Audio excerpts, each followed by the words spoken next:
And starting with the biggest talking point we're tracking this afternoon, the Enforcement Directorate has sought custody of Satyendar Jain, and that remains the latest development coming in. ED seeks 14 days police custody for Satyendar Jain. The 14-day ED remand has been sought by the agency on the grounds that Jain acquired disproportionate assets between the 14th of February 2015 and the 31st of May 2017. So yes, we have the Delhi minister who is in trouble with the Enforcement Directorate seeking 14-day police custody of Satyendar Jain. Let me go across to my colleague this afternoon, Bhavtosh, joining us from the national capital. Take it away, Bhavtosh. 14-day police custody that is being demanded by the agency and the kind of numbers that the Enforcement Directorate essentially has been highlighting over the last few hours is something that is going to be extremely critical through the course of the investigation. What more can you tell us about the latest?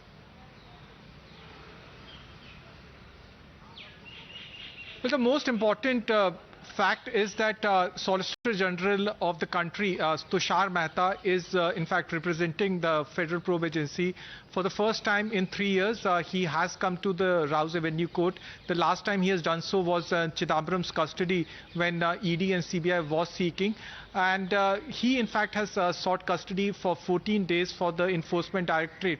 Now, the case is an old one in which CBI had filed an FIR in 2017 in August. At that point of time, the ED has said that he has acquired disproportionate assets worth 1.62 crore rupees. The check-in period was between 2015 and 2017. Now, based on the FIR that was filed by the CBI, the Enforcement Directorate then registered a case of money laundering. The entire case was first investigated by the Income Tax Department starting from 2013 onwards.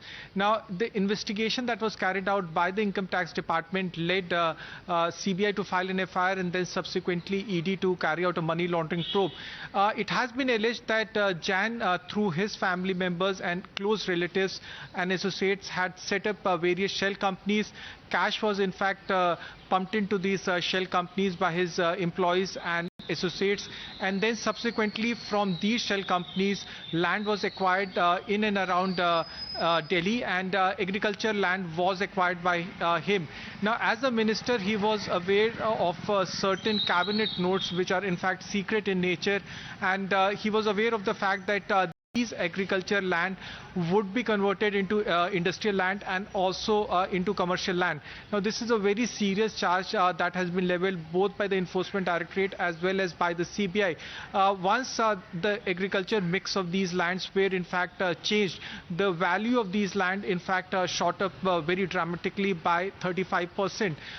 These charges in fact were denied by the AAP even then and even now, but ED said that he has managed to from proceeds of crime, managed to acquire land worth at least 4.81 crore.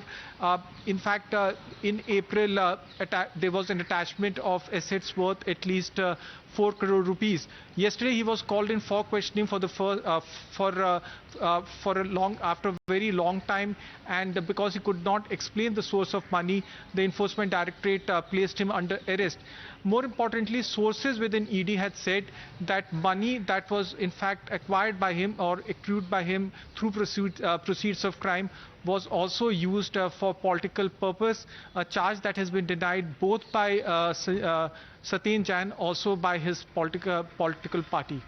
Absolutely. The amount that is being spoken of by the agency, Bhavtosh, is being said that this amount was utilized for direct purchases of land or for repayment of loan taken for purchase of agricultural land in and around the national capital. Bhavtosh, we're picking up more information on the grounds that the Enforcement Directorate is now looking at very, very closely when they seek this 14-day police custody. If you could throw more light on that.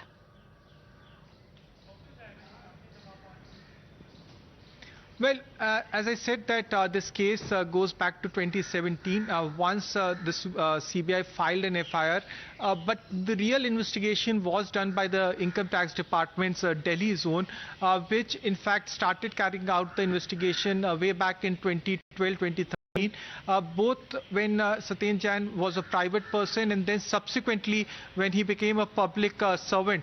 Now, when he joined the political party and when he became a minister, he resigned from the directorship of these company, but he continued holding a stake and the big allegation, Bhavtosh, is that money was invested in the shell companies and there was no real business that was involved or was being worked upon. So let's see how this plays out. A lot of reactions coming in from the Aam Aadmi Party because, the other political parties have essentially been pinning the question that if you can sack a mantri in Punjab over corruption allegations, then why not sack this mantri? Listen into the reactions coming in.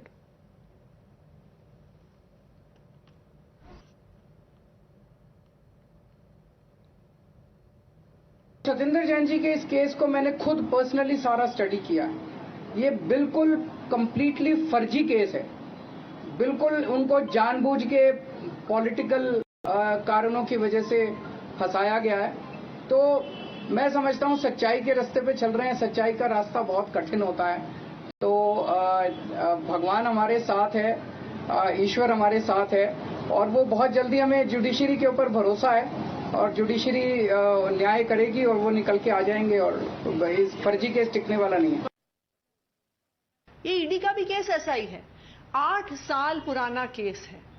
जो हवाला की बात हो रही है वो 2015 से 2017 के बीच में हुआ, लेकिन सत्येंद्र जैन जी उस कंपनी से 2013 में रेजिग्नेशन दे चुके थे। तो जो व्यक्ति उस कंपनी से 2 साल पहले रेजिग्नेशन दे चुका है, जिस कंपनी के 2015 से 17 के मालिक ने खुद कोर्ट में कबूल भी कर लिया है कि हवाला उसने किया, तो आज ये केस सिर्फ और सिर्फ एक ही कारण से उठाया जा रहा है और वो है हिमाचल प्रदेश का चुनाव। ईडी ने कानून की जो कार्रवाई की है वो कार्रवाई तथ्यों के आधार पर और सबूतों के आधार पर की है। हकीकत तो यह है कि 2015-16 से ये केस चल रहा है।